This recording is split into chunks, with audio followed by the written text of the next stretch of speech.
দেখতে মানে 2025-এর প্রায় 26টা দিন চলে গেল।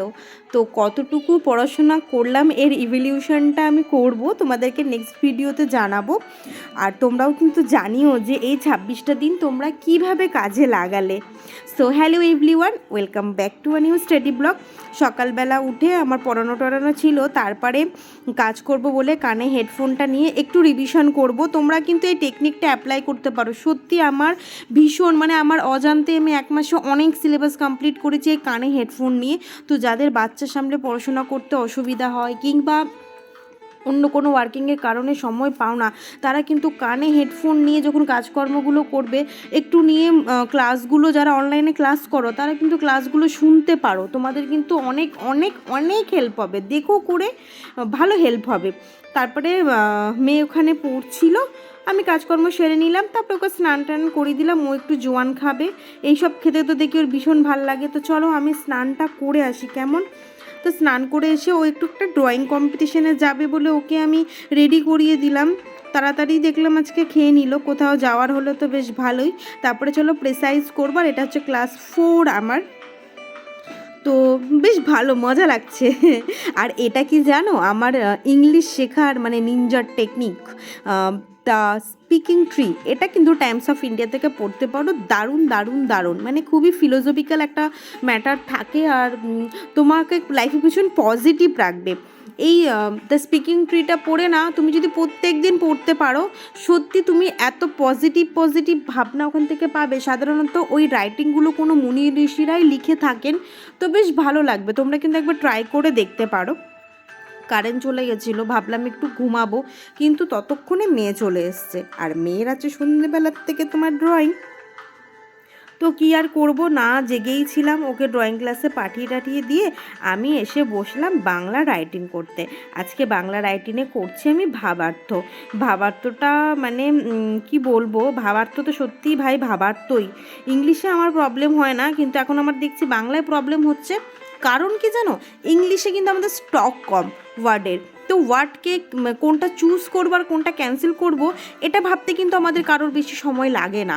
কিন্তু বাংলা যেহেতু আমরা আমাদের কাছে এত স্টক আছে, মানে ব্যাপারটা হচ্ছে অনেক জামা কাপড় থাকলে কোনটা পরবো কোনটা পারবো।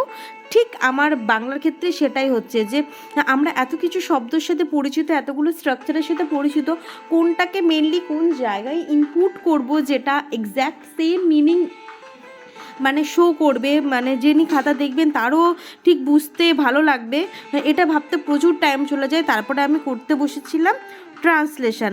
ভাই রে ভাই, ট্রান্সলেশনে প্রথম শেষটা তো ঠিক ছিল, মাঝখানেরটা না মানে আমাকে একবারে কি বলো, সেই কান দিয়ে মেরে ফেলে না, সেরকম ব্যাপার হয়েছে। তো এই যে ট্রান্সলেশন আর বঙ্গানুবাদ আর ভাবার্থ করলাম আমি। তারপরে এই পিঠেটা এসেছিলো কিনে, আমি একটুখানি এই পিঠেটা খেলাম, চা খেলাম। মানে সারাদিন পড়ার মধ্যে ছিলাম তো মুখটা খুব ম্যাচম্যাচে লাগছিল। তারপরে চল একটু করি ইয়োগা। এই যে ইয়োগা করে একটু একটু ঘেমেছি, বেশি ঘামিনি। দেন ছিল আমার প্রাইমারি ইন্টারভিউয়ের আজকে মক টেস্টের মানে মক ইন্টারভিউর ক্লাস। অনেকক্ষণ এই ক্লাসটা চলেছে। ক্লাস কমপ্লিট করার পর আমি জামা কাপড় গুছিয়ে চলো একটু বাসনগুলো মেজে নিই কেমন। এই দেখো আমি বাসন টাসন মেজে চলে এসেছি আমার নাইটের স্কিন কেয়ার করতে। কারণ আমি হচ্ছে সারাদিন পরে এই এক টাইম স্কিন কেয়ার করে এই চুলটা আমি এক টাইমে ঝাড়ি। আমার সবথেকে লাইফের বিরক্তকর কাজ হচ্ছে এই চুল ঝাড়া আর এই হ্যাবা যাবা ক্রিম মাখা। বয়স হচ্ছে, শীতকালে তো এটা ওটা মাখতেই হবে। তখনও দেখছি ম্যাম পড়ছেন, ওনার এই মাসে পরীক্ষা, এই মাসে না মানে ফেব্রুয়ারি মাস থেকে পরীক্ষা। তারপরে ওনাকে একটু খাইয়ে দিলাম। এবার আমার কাছে হেসে একটু মোবাইল চাইছে, আমি একটু মোবাইল দেখব। তারপরে আমি বসলাম আমার প্রাইমারি ইন্টারভিউয়ের ডেমো রেডি করতে, বুঝলে। কারণ মাঝখানে 3 দিন আমি মানে কোনো রকম কোনো ডেমো রেডি করিনি। আর হচ্ছে প্রাইমারি বোর্ড হুটহাট করে কখন ইন্টারভিউয়ের নোটিফিকেশান দিয়ে দেবে তা তো জানি না। তার জন্য ভেবেছি এই জানুয়ারি মাসের মধ্যে আমি ক্লাস অ্যাটলিস্ট 5-এ না ঢুকলেও 4 অবধি প্রত্যেকটা সাবজেক্টের একটা করে ডেমো রেডি করে রাখবো। আর সত্যি কথা বলতে কি, ডেমো রেডি করব ভাবলেই হয় না। ডেমো একটা রেডি করতে গেলে তার পেছনে প্রচুর সময় দিতে হয়, প্রচুর ভাবতে হয়। তো এই দেখো আমি 3য় শ্রেণীর পাতাবাহার থেকে একটা করলাম। আর ইগনোর মাই ড্রয়িং, এত বাজে না, আমি আর কি বলবো, আমার মেয়েই হাসে আমার ওপর। আর তারপরে আমি একটা ইংলিশ রেডি করলাম আর কি, ভালো লাগছিল না, মাথা যন্ত্রণা করছিল। তারপরে আমি একটু মোটিভেশনাল কিছু ভিডিও দেখছিলাম, দেখতে ঘুম পাচ্ছিল। ভাবলাম একটু ঘুমিয়ে পড়বো। তাকে একটু রিলসও দেখেছি, রিলস টিলস দেখে দেন একটু ঘুমিয়েছি। তো আজকের আমার এটুকুই পড়া। তোমাদের ভিডিওটা কেমন লাগলো অবশ্যই জানিও, ভালো লাগলে একটু লাইক কমেন্ট করে দিও। টাটা।